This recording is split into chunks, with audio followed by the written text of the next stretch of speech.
બાપાને ખબર પડી બાપો એકળાયો રે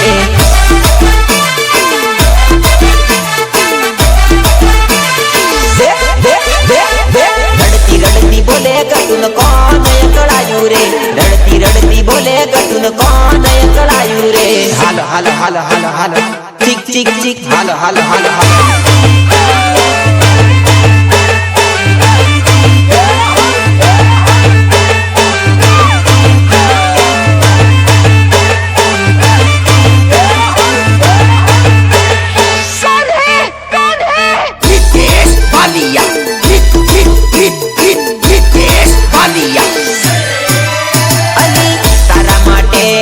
ચૂપ ના રહુલી